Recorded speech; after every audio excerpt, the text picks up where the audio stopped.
Liquid harmony chord scale for E major 7, sharp 11. What the hell does that mean? Yesterday's video was all about creating chord movement, right? So we took very basic 2-5-1 and we inserted all kinds of tension chords to take us from one place to another place and just evolve new spontaneous harmonic pathways. The idea that we're going to talk about today is what happens when we want to create movement inside of one voicing, one chord, right? So that we don't just play a voicing and there it is, it's just this big blocky chunk of sound, and then what do we do with it? We look at the real book, maybe we're playing a modal tune, and we see E major 7, sharp 11, and we're just kind of stuck, right? We got our 1, 3, 5, 7, sharp 11, where do we go from here? How do we create some kind of movement? So the first step in this process is, from the melodic triad perspective, is what I call liquid harmony. It's our idea of taking the triad +1, but now we're going to use this to create a chord voicing, a moving chord voicing, rather than melody. Usually I teach this in terms of like single notes where this note is creating tension that bounces us back into the triad. Today what we're going to do is we're going to play these 4 notes as a chord voicing with one of the notes moving to another note inside the voicing. Okay, so for E major 7, sharp 11, our triad is G sharp minor. Our tension note is tension 2 against the G sharp minor. So G sharp minor with an A sharp note added to it. And what we're going to do is we're going to play this A sharp note in place of the G sharp. So if you maybe find an easy one to spot is all 4th frets on the top 3 strings. Right, that gives us the sound of E major 7. The highest pitch note is G sharp, that's the root note of the triad. So if we move it up 2 frets, that would be the 2, right? If we were to play a G sharp minor scale, that would be the 2. So that's tension 2. So we're going to replace G sharp with A sharp. So now this is G sharp minor, tension 2. And we can actually use this just as a voicing, but we want to make this liquid harmony. We want the harmony to move, right, to be more fluid. So we're going to play this, and then we're going to resolve tension 2 back into the triad.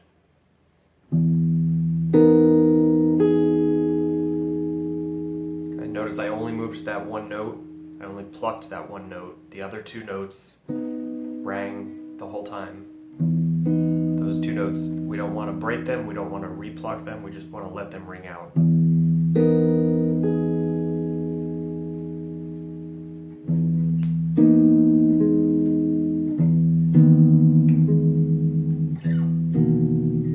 These are all G sharp minor, tension 2, liquid harmony quadratonics.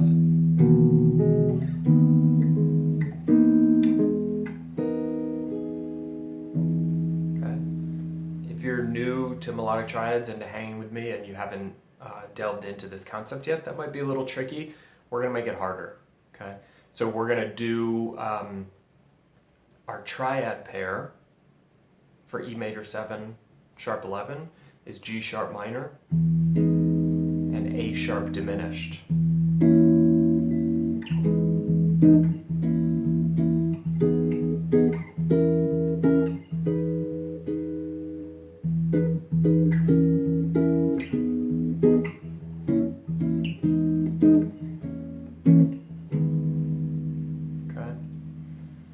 Again, notice that A sharp diminished has our E natural note in it, has our chord's root note. It still feels unstable. It's our tension triad.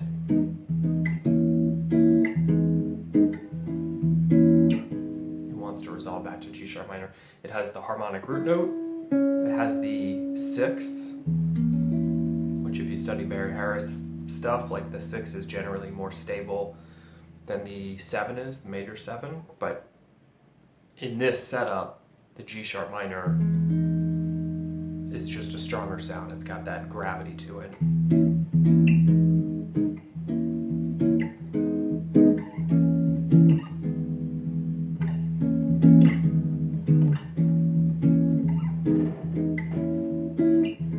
But we're not done yet. We're going to going to take this one step farther. Just like we can turn G sharp minor into our quadratonic by adding tension 2 and getting liquid harmony, we can do the same thing with our tension triad, the A sharp diminished. Okay? When we add the tension note to A sharp diminished, using our approach, it's the tension note is F sharp. Okay,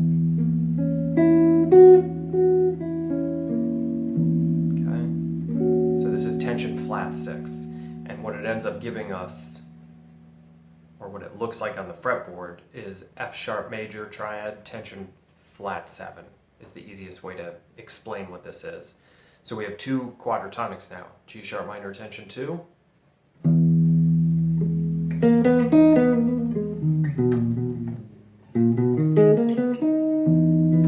it's like our melodic triad, our in triad.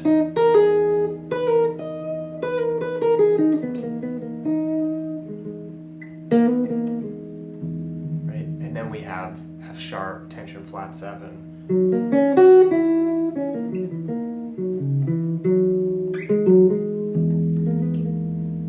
Resolves back into the G sharp. Can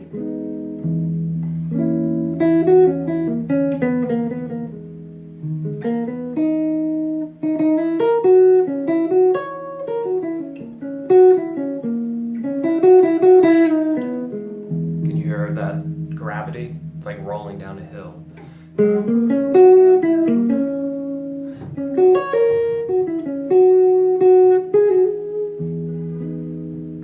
So now we're going to go through and we're going to create liquid harmony with each of these two moving back and forth. So this starts to get a little bit Barry Harris-esque because we're going to have an in chord followed by an out chord, a tension chord. In, tension, resolution, tension. G sharp minor, A sharp diminished. Back and forth over and over through their inversions with the liquid harmony concept added. So we're going to, in every voicing, we're going to have a note that's going to move. If you look at the PDF, I have it laid out by string sets. So the top line is just every other chord, always starting on the in sound, the home sound, G sharp minor, always starting there and then going every other from home bass to tension, back to resolution, tension, going all the way up the string set. So I'm not going to go too deep into each specific voicing, I'm just going to play through them and you can try and play along with me. The way it's notated in the PDF is you'll see the black dots are the triad notes, okay?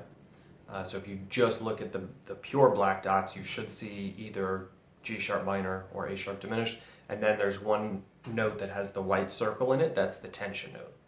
So what we want to do is we want to play that note first, and then resolve that to the black dot on the same string. So, quick example, if you look at the very first voicing, that third fret, third string resolves down to the first fret. Okay. One other quick point to make before I play through these slowly is that I didn't do the lowest string set, and I left it off for a couple of reasons, but one of the big reasons is because I know not everybody has a sustain pedal. So this way you can vamp out your open 6th string and you can hear what it would be like if you had a bass player behind you. Okay? Because it's important to do this in the context of the harmony we're playing, which is E major 7, sharp 11, right? I'm going to use my sustain pedal so we get a little bit of a fuller sound.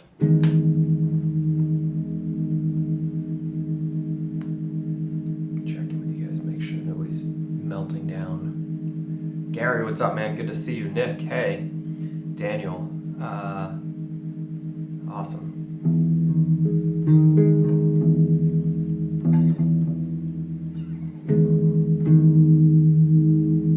Check this out. Right? There's the first two voicings.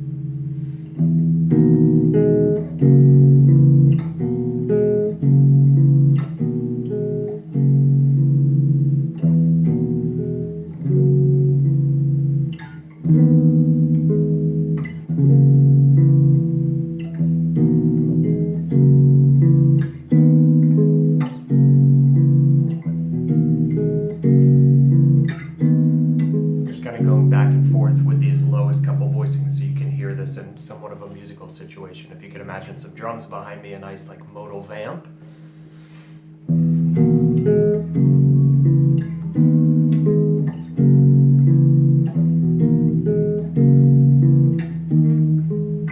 Now it might look like I'm moving to an F sharp 7 here, and I kind of am in a sense, but remember this is just meant to be a tension chord, a passing chord that takes me from this voicing to this voicing, right? We're just momentarily stepping out, coming back in, stepping out, coming back in. That way we get this really dance-like effect to the sounds that we're creating, so that we're not just sitting on this one voicing.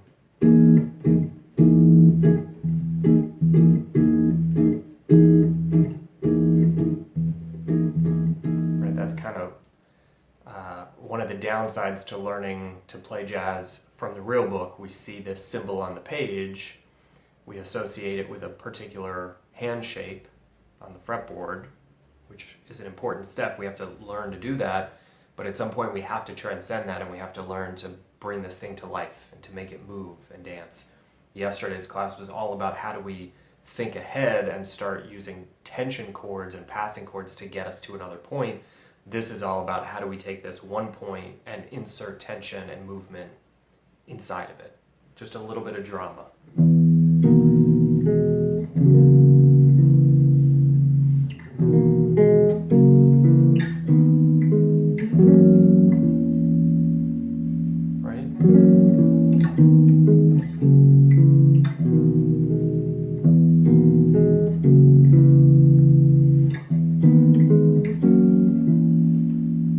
Next voicing is super tricky. It's not tricky, it's just a really big stretch. It's based on the root position G sharp minor triad. Getting that pinky up to the 13th fret is possible-ish. I don't know if you can see how much tension I have in my body right now, but it's very unpleasant. I don't like this shape, especially, I mean, it's impossible down low. Maybe you have longer fingers than I do. My fingers are not that long. So usually with this one, what I do is I cheat. We have to cheat a lot on guitar because it's a very disjointed and broken sort of orchestra that we're working with.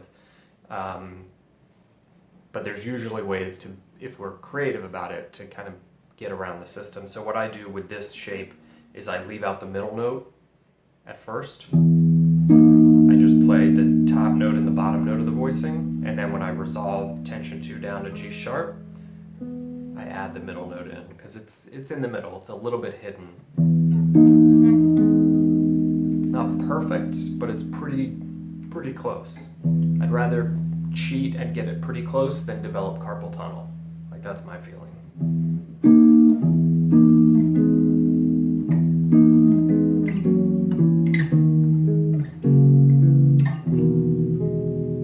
Right, and that's not even with the sustain pedal. That's just with the open 6 string. So again, if you don't have a sustain, I wrote this out in E, so you could mess around with it against the bass player's root note.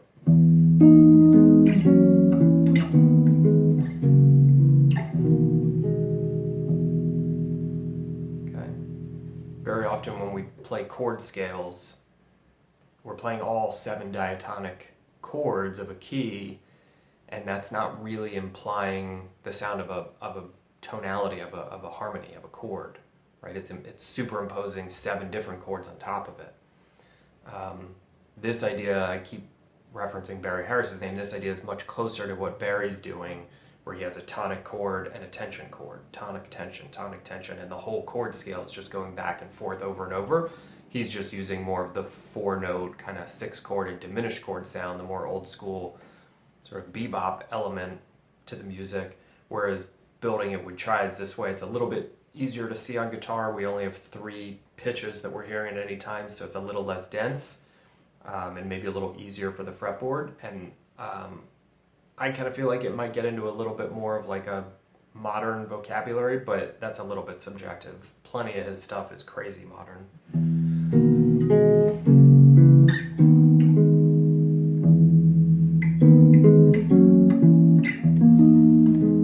Did you catch that I cheated? Right? So that's one string set. I probably just sit and practice one string set at a time with this stuff.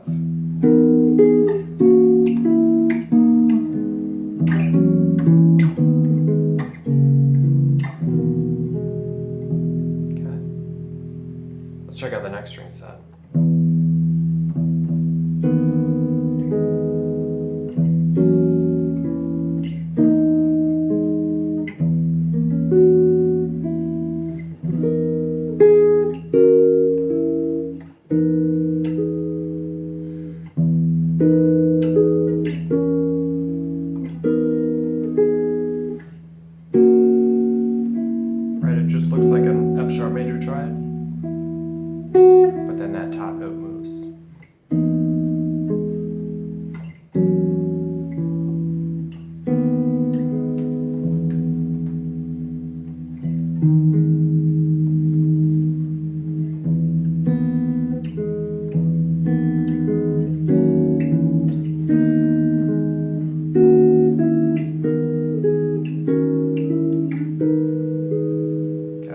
The sixth string anymore. Now my sustain pedal's got it for me. So you can hear just the purity of these three note. They're not really voicings, they're like liquid voicings, right? Every voicing has movement inside of it.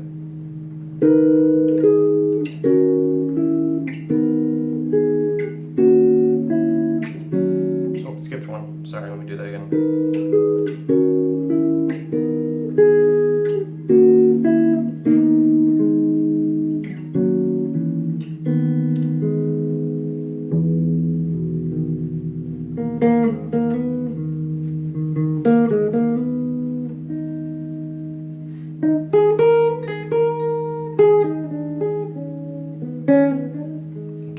The class where we were talking about improvising over major 7. Sounds like the blues, right? But that's actually over E. That's the major 7 of the chord, the flat 7 of the chord, and then the 13 or 6. I can make it sound like the blues, even though I'm actually playing one of the biggest notes that we're supposed to avoid, the flat 7.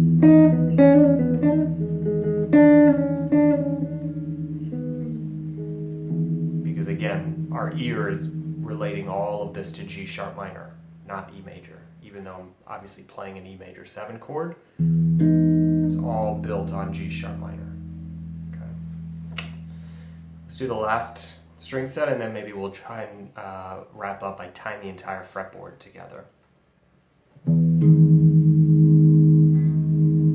Okay, the lowest inversion of G sharp minor that we can play the triad on the top string set is here, 4th fret. So we don't have it down here because we'd be missing a note. So here's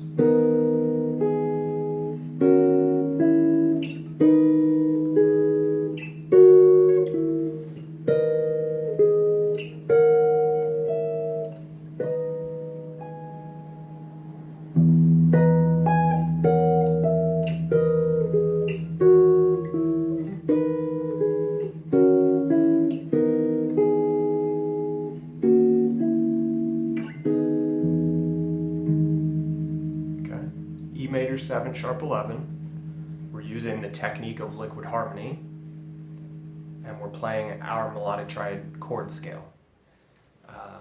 Where does this come from? It comes from, if you're not in the study group and don't have access to the tonality vault and haven't been through all that material, it comes from the idea that when we take our triad, the first step we do is we add one tension note, and that gives us our quadratonic, which is more than enough information to play really beautiful melody and lyrical phrases that respect and imply major 7, sharp 11.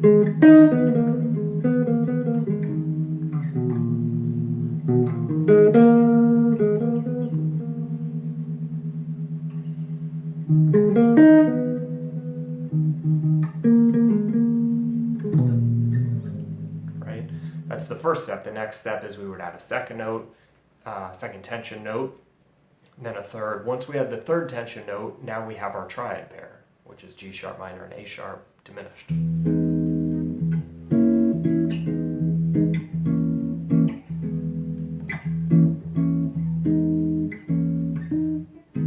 Okay. And triad plus one, we already know our primary quadratonic, that's like our melodic triad, our in sound. Now we have a second triad that's a tension triad, so we can add one note to the tension triad, and now we have two quadratonics. We have, instead of triad pairs, we have quadratonic pairs, which is like triad pairs on steroids. Okay.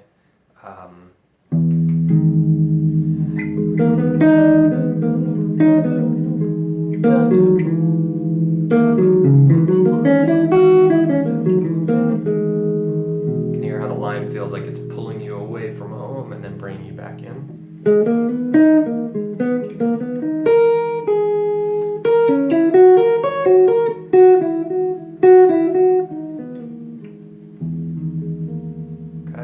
So now we have our quadratonic pair, and now we can just go through the inversions of it, and this way we have harmonic movement, right, in and out, tension and resolution, but it never really leaves the overall color of this tonality.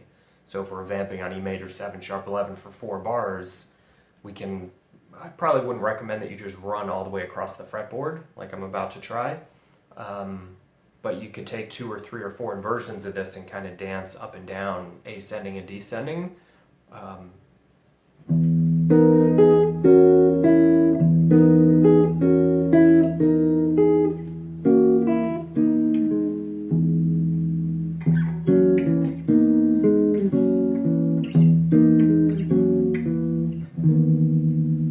you can start to create movement inside of this sound without ever leaving it.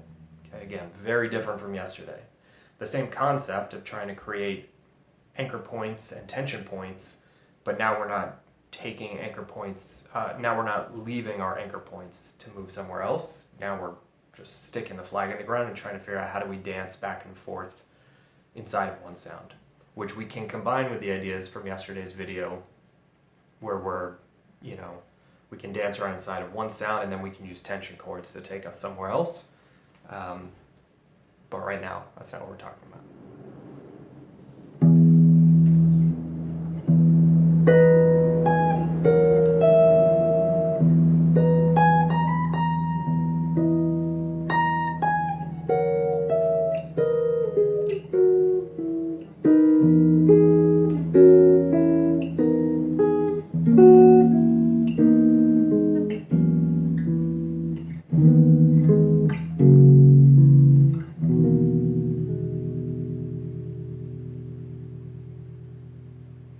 I just went from this G sharp minor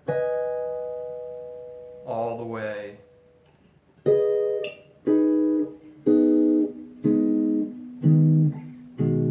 through every inversion down to this one, which is the lowest inversion on the fretboard without hitting the 6th string.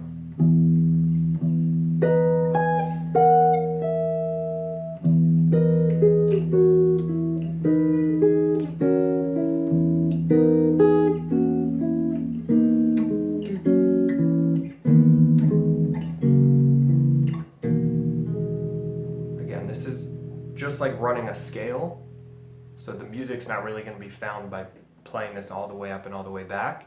This is just showing us all of our options across the entire range of the fretboard. Right? And then when we're actually playing, we might want to do something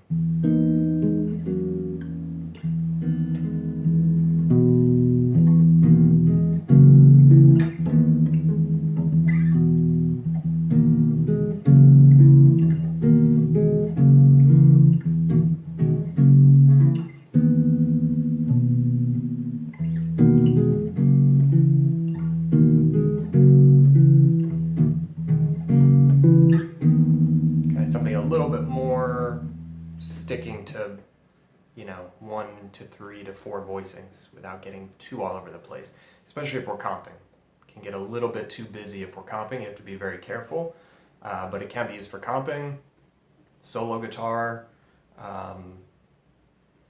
trio playing, right? If it's guitar, bass, drums, arranging. If you're writing for a horn section, you can use this to harmonize melody. Have a 3-piece horn section. Each one of them could be holding one of these voices. So you have your lowest voice, middle, and top voice. Bass player's got the low root note, and and then the horns could be playing.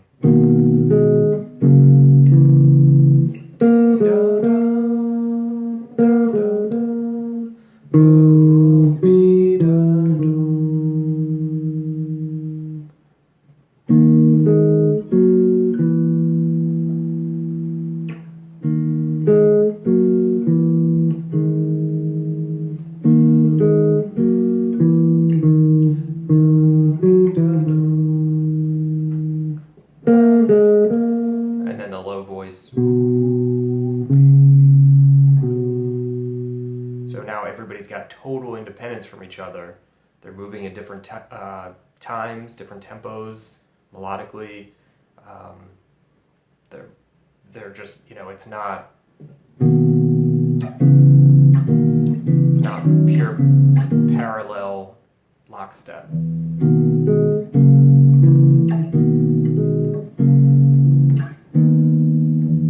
Okay. This was a tough one.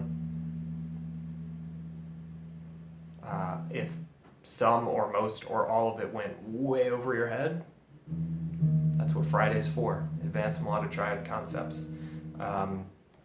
Half the reason I do this is because some of you can keep up with it because you've been hanging with me for a long time, and so just trying to give you guys specific ideas you can actually work on. But part of the reason I do this is also because a lot of you are newer to the Melodic Triads approach, and there's an idea that we all have in our minds that triads are very simple, and therefore there's really nothing overly advanced that's possible with them, and that's just not true. They can be incredibly advanced once we get to the more high-tier applications of them. What's wonderful about the Melodic Triads approach is that we can get started making legit, real music. Right? No arpeggios, no scale runs, no riffs, no patterns.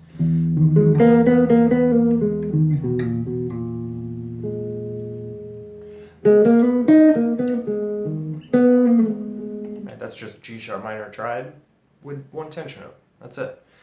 We can get started playing real music melodically and harmonically pretty quickly, like without too much effort.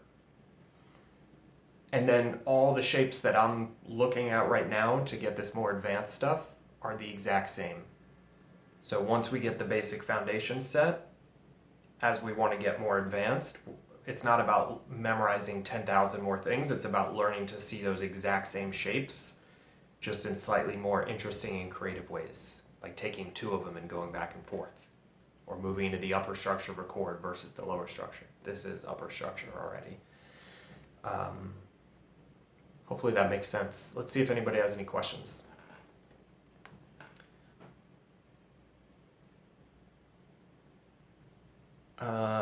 Daniel, you're welcome. Thank you. Gary, tough but amazing. Yeah, not easy, but sit with it for a while. It gets easier. Okay? It's the same shapes. You'll see them. It sounds a lot like Moments in Gurecki's Symphony of Sorrowful Songs. I'll have to go check that out. It wouldn't surprise me. I know my ideas sound very academic and like I'm reinventing the wheel.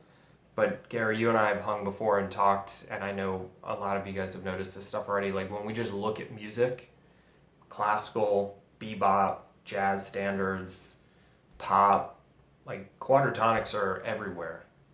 I'm just trying to point them out and then put them under the microscope for our ears so we can take advantage of them, learn to use them, learn to hear them and control them, but they're already there. I'm not making anything new up. I'm just looking at theory from a slightly different perspective. Like instead of looking at it from here, I'm just looking at it from here. That's really the only thing that's happening. Not here, here. Same thing. I'm just kind of moving an inch over and looking from a different angle, and it's giving me a different perspective. And it's, I think, a very worthwhile perspective for me. It's helped me relearn to play in a very holistic way that I have thoroughly enjoyed, that I feel like I missed out on the first 25 years of my playing before I had to relearn. So yeah, it wouldn't surprise me if you recognized a lot of these sounds, because they're nothing new. Nick, maybe I missed it, but can you explain how did you choose the tension note for the A sharp diminished? You didn't miss it. I skipped it to try and keep this quick, and I'm actually a little bit over already, but the hierarchy of harmonic importance, I went back to it, and it told me what to use. The quicker and easier answer is it's the only note from our 7-note diatonic scale that was missing. Right? If you think about E Lydian, the two triads, G sharp minor and A sharp diminished, that accounts for 6 notes of our 7-note diatonic scale. So there's only one note left. Generally speaking, that's the note, but it also lines up with the hierarchy because it's the only note that's missing from that hierarchy. They both yield the same answer.